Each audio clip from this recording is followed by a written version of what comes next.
Hello, my darlings. It's time for All the Lovely Bad Ones, a ghost story by Mary Downing Hahn, published by Clarion Books. At the end of chapter 5, we saw that Tracy was extremely frightened because she had gone to the tree groves to find the ghost for herself, while Travis and his sister Corey pretended to be a ghost inside the house. Chapter 6. The next day, Corey and I cornered Tracy in the kitchen. She had been surrounded by guests all morning, and we wanted to talk to her alone. "Tell us what happened," begged Corey. "Every detail," I added. "Don't leave anything out." Tracy shook her head. "Can't you see I've got dishes to wash?" Mrs. Brewster looked up from the laundry she had been sorting. "Go ahead. Tell 'em. I'd like to hear it myself." All three of us stared at her, surprised by her interest. Without looking at us, she went on separating white napkins from blue napkins. "I don't want to talk about it anymore," Tracy murmured. "You've told everybody else, but I haven't heard a word." Mrs. Brewster frowned as a red sock. "How did that get in with the table linens?" "Okay. I wanted to see the ghost, which was totally stupid. So I went to the grove and waited for it to come. After a while, I started hearing a lot of rustling sounds, like squirrels and mice in the leaves." Without looking at us, she paused to wipe her soapy hands on her apron. "Then I thought I saw a face."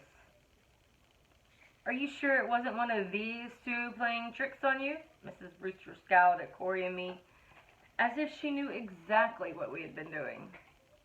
We both edged away from her sharp eyes. Tracy shook her head. "Laugh if you want, but there was something in the dark watching me." Her voice dropped so low I could hardly hear her. It wasn't Corey or Travis or any other living soul. Mrs. Brewster picked up a stray blue napkin out of a pile of white tablecloths and waited for Tracy to go on. But Tracy just stood there, twisting her apron, trying not to cry. "Is that all?" Mrs. Brewster asked, sounding disappointed. Tracy nodded. Tears ran down her face as she wiped them away with her apron. "You wouldn't say, 'Is that all?' if you'd been there." Mr. Brewster entered the kitchen as quietly as the ghost himself and frowned at us all, even Mrs. Brewster. "Leave the girl be," he said. "Can't you see? She don't want to talk about it." With a sigh, Mrs. Brewster picked up an armful of tablecloths and headed for the laundry room.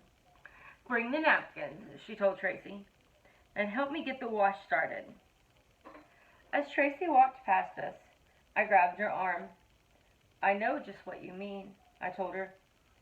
"Something is in that grove. I felt it too." Corey nodded. "It's a scary place." Although we hadn't spoken loudly, Mr. Brewster said, "If I was you, I'd stay away from there. No sense looking for trouble." "What do you mean?" I asked.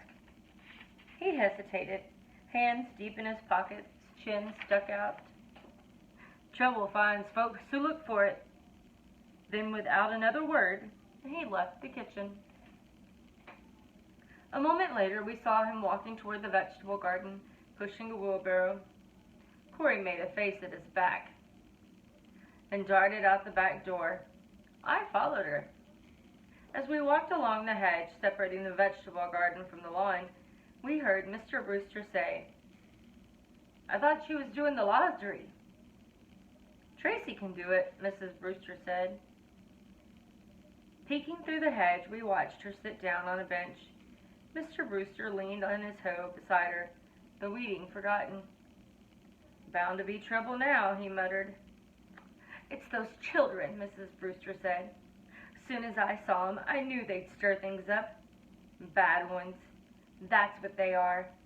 I can spot 'em every time. They've got her up and about. And the little ones, too. It's so hard to lull them back to sleep, poor dears. Mrs. Brewster, Tracy called. There's something wrong with the washer. Soap's everywhere. I can't shut it off. Mrs. Brewster shook her head. Yep, things are stirred up for sure. Next it'll be the lights and the TV and then the plumbing. They'll keep me busy, Mr. Brewster sighed. Not a moment's peace for sure. That's for certain. Mrs. Brewster got to her feet. Better come with me, she said, and take a look at that washing machine. Mr. Brewster grunted to himself and laid down his hoe. Weeds can wait, I reckon. Corey and I crept away to the terrace behind the house and sat down at the table almost hidden by wisteria. What were they talking about? I asked. Who did we wake up?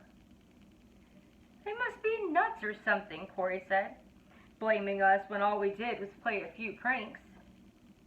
It's not fair. We're not bad. A wasp settled down to explore a smear of jam on the table. I swatted it away absent-mindedly. They act like it's our fault the washing machine broke. The wasp landed on the table again. Corey watched it probe the jam. Her forehead wrinkled as if she was memorizing its shape and color, its legs, its wings. It wasn't like my sister to be quiet for so long. At last she looked at me, her face full of worry. Maybe they think we woke the ghost up. The ones that used to be here. I stared at her. But we faked it. Corey shook her head.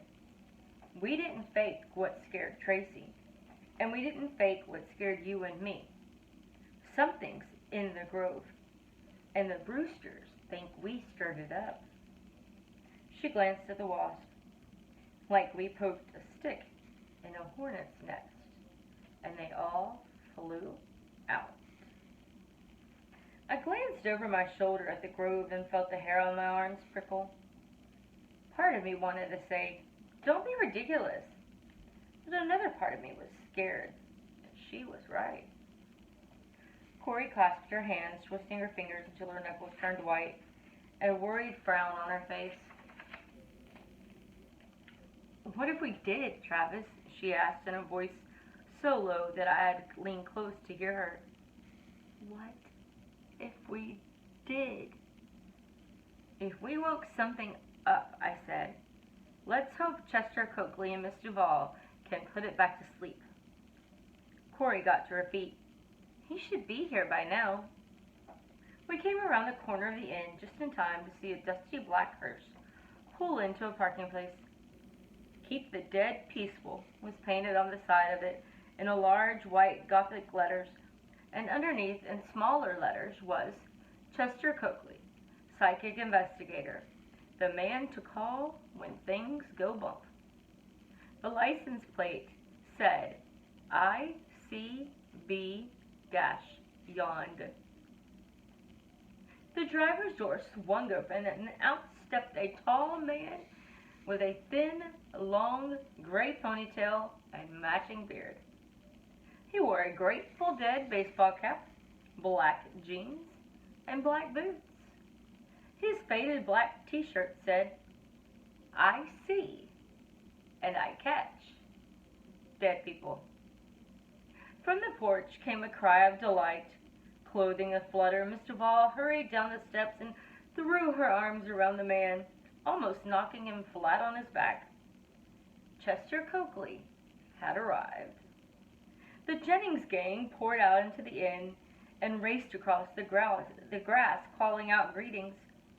As Miss Duval introduced him, they formed a respectful circle around Chester Coakley. Catching sight of Corey and me, Miss Duval beckoned us. Come and meet Chester. Chester regarded us with the saddest eyes I had ever seen.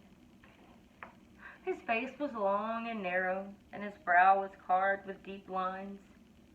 He shook our hands and in a melancholy voice said, "Eleanor has told me about you." Turning to Corey, he added, "You are sensitive, I hear." For the first time, Corey seemed a little uneasy about her newly acquired psychic powers. With a shrug, she backed away from him. "Don't be so modest," Mrs. Duval said. To Chester, she said, "This little girl has witnessed several psychic manifestations. Indeed, I believe she's the catalyst for everything that's happened." Chester nodded. "The catalyst, of course. The one who sets everything into motion." Mrs. Duval returned her attention to Corey. "You see, dear, ghosts will not manifest unless someone sensitive to their presence is nearby. Obviously, the inn's previous owners were sensitive like you. When they left, you and your very rational grandmother arrived. The ghosts became dormant. Now you're here, and they're once more on the prowl." Corey shook her head, clearly alarmed. "Don't be frightened," Miss Duval said softly. "You have a great gift." "No," Corey said. I think Corey would have confessed everything if grandmother hadn't arrived just then and interrupted her. Barely concealing her dislike for the newcomer in his vehicle of choice, she gave him a teacher look that once must have terrified her students. "Mr. Chester Coakley, I assume?" Chester gave a little bow and removed his baseball cap. "At your service, Mrs. Donovan." Grandmother didn't return his smile. "I've given you a room on the second floor. Would you like to see it?" "Sure. Just give me a minute to grab my gear." With obvious distaste, Grandmother watched Chester pull a tripod, strobe lights, and a camera bag out of his hearse. Miss Duval took a crate of recording equipment and trudged into the inn behind Chester and Grandmother. The Jennings gang traipsed through the door after them, leaving Corey and me alone in the driveway. What a pair of nutcases. Hoping for a laugh, I tried to imitate Miss Duval and Chester. "Oh, she's a catalyst. There has to be a catalyst." Corey didn't even smile. Without a word, she turned her back on me and walked away. "Where are you going?" I called after her. "To my room. I want to be alone for a while." I watched her go, hair swinging, shoulders squared, obviously upset. "Don't be stupid," I shouted. "You aren't a catalyst. They're crazy. And so are the Brewsters." But she kept going, didn't look back, didn't even slow down. I could have ran after her, but I knew it wouldn't do any good. When Corey got into one of her moods, you just had to wait until she got over it. Not used to entertaining myself, I wandered around the grounds looking for something to do. I tried batting a tennis ball against the wall, but I kept missing it. I went inside and played a video game. I read a few pages of my Harry Potter book I'd already read 3 times. I started a crossword puzzle, but it was too hard. Too lazy to put on my bathing suit and swim, I went back outside and walked through the garden to the place where I'd found those row of stones. I stared down at them, still puzzled. Suddenly, a shadow fell across the weeds. Mr. Brewster stood a few feet away from me, blocking the sun. "What are you doing here?" From the way he said it, you would have thought I'd climbed over a fence and trespassed on his own private land. Instead of answering his question, I asked one of my own. What are these stones? What are they for? Why do they have numbers on them? He studied me as if I were a subspecies of the human race that should be extinct by now. There's copperheads around here. Lots of them. Best stay away lest you get bit. I looked at the massive weeds and the brambles growing over everything. Mr. Brewster had a point. It was snake territory for sure. I followed him back to the inn. You didn't answer my question, I said. You didn't answer mine, he said. But don't you wonder about those stones? Somebody went to a lot of trouble to line them up and write numbers on them. Whoever done it is dead and gone. Mr. Brewster stopped and scowled at me from under his bushy eyebrows. Told you before. Leave things be that don't concern you. With that, he walked a little faster, as though he was anxious to get rid of me. I slowed down and let the gap between us widen. Grumpy old man, I thought. Grandmother should fire both of the Brewsters. Surely she could find a good-natured hired man and a cook even better than Mrs. Brewster. People who might smile once in a while. Although, or maybe because, Miss Duval and Chester were looking for her, Corey stayed in her room until dinner time. I knocked on her door once, but she told me to go away. I'm reading, she said. Is it a good book? I asked. Yes. What's the title? Go Away. I took her advice and left without even making a joke about a book called Go Away. In her present very bad mood, Corey would not have been amused. By dinner time, the inn was full, and Tracy had to rush from table to table, taking orders, bringing food, and refilling water glasses. Miss Duval and Chester were holding forth at the Jennings table, describing their methods of discovering and recording ghostly presences. Grandmother gave Chester a dark look. Imagine a grown man driving around in a hearse, pretending to be a ghost hunter. Surely he can't earn a living doing that. She sighed. Then again, maybe he can. Some people will believe anything. For once, Corey had nothing to say. Still in her mood, she sipped her water and poked at the food on her plate, rearranging it instead of eating it. You're very pale, Grandmother told her. Do you feel all right? Corey shrugged. I'm fine, just not hungry. Across the room, Chester's voice rose. I tell you, the little girl's responsible. It's the same with the poltergeist. They feed off the psychic energy of young people, especially if the child is disturbed.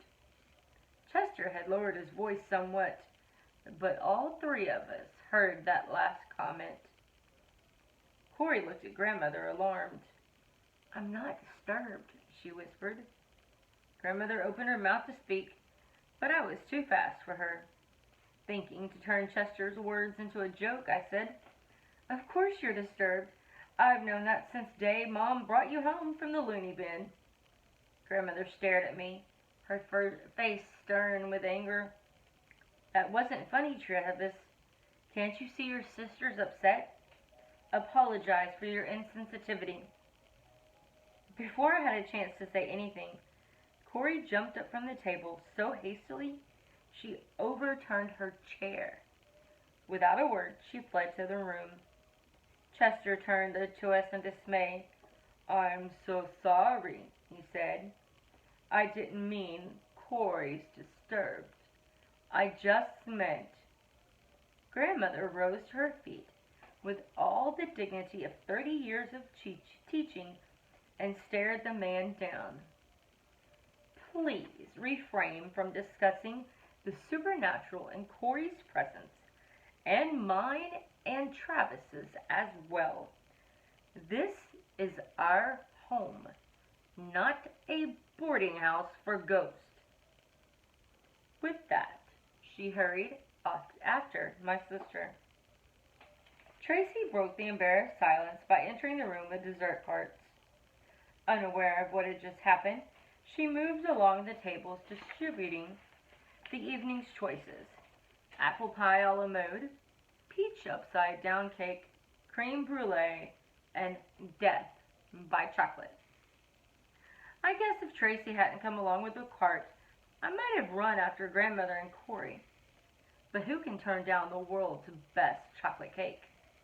Not me.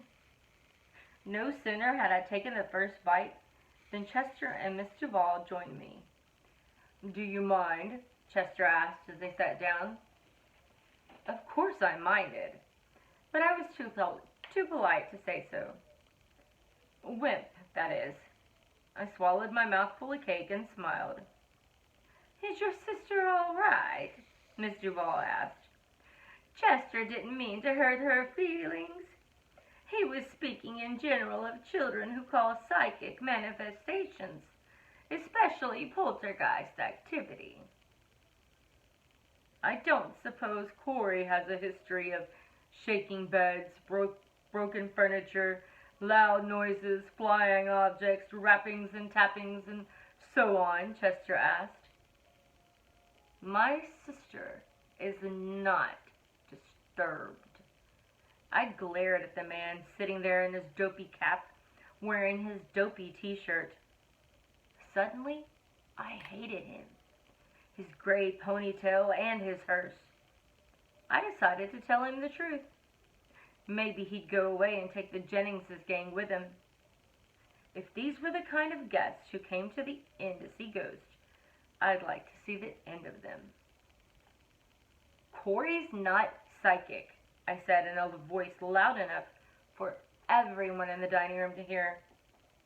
"If you want to know the truth, she and I—" Before I could confess, Miss Duval interrupted me. "I'm so sorry, Travis. Chester has an unfortunate habit of asking thoughtless questions." Here she broke off and scowled at Chester. He merely shrugged and leaned back in his chair, grinning in a vacant way. I wondered as if he was on some kind of medication. "As for Corey's psychic powers," she went on to me, "I've been in this field long enough to recognize the real thing." I laughed. "You're wrong. Corey and I faked everything." Miss Duval gave me a long, thoughtful look. "No," she said. "You and your sister may have begun this as a game, but the ghosts are awake now. Putting them back to sleep will not be easy." Twinge of alarm raced my scalp.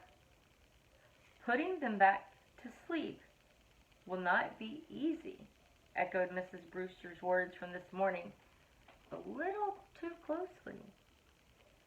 Suppose everyone was right, and we actually had awoken the ghost of Fox Hill Inn.